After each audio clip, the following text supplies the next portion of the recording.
This is the Westinghouse Broadcasting System coming to you from the capital, Washington, D.C., and serving a nation.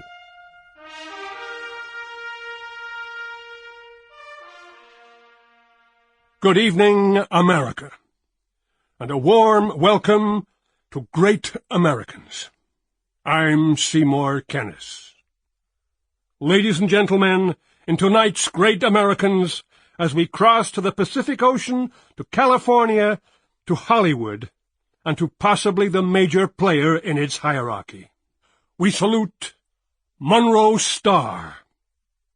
As the gospel of the movies Variety said of him last week, Hollywood has found its star, and with him its taste. With this man, Hollywood has come of age. Monroe Stahr's rise to the top of the pile began when he was appointed creative head of the studio at the age of 27, an ascent unimagined in the decades before it.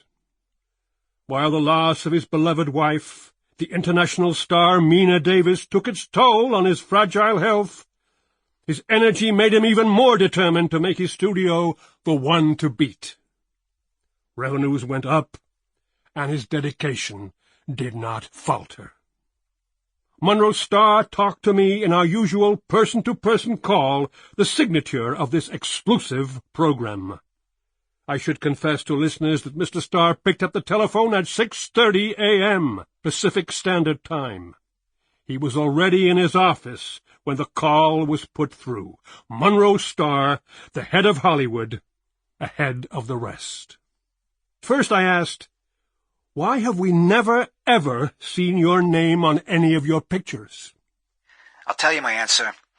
I don't want my name on the screen because credit is something that should be given to others. If you are in a position to give credit to yourself, then you don't need it. Writers, well, it's 6:30 in the morning over here, so not many of them are up and about at this time of day. Writers aren't people, exactly, or if they're any good, they're a whole lot of people trying so hard to be one person. What is a star? I'll tell you, it was Miss Davis and Miss Crawford who said, a star is somebody the people pay to see. You can't top that. Retire. A job like this, you can't give up. It gets in your blood. I tell you, when we hang up here this morning, I'll go to one of the big stages at the studio, say Stage 5 at Burbank. It'll be a cacophony of sound. Reminds me of the Brooklyn Navy Yard, less than a block away from where I was born, grew up. The noise. Stage 5, it's the same. The lighting guys, the best boys, plasterers, carpenters, all making up this terrible orchestra.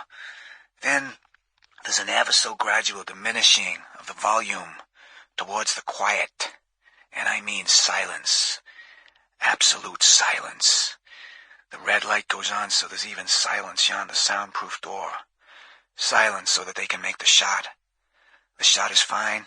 It goes all over the world. You've never heard such silence. And out of the quiet. Playback.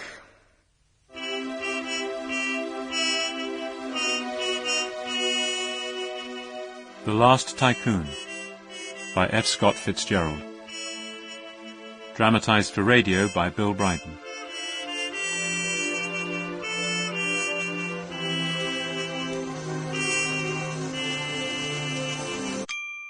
Sample complete.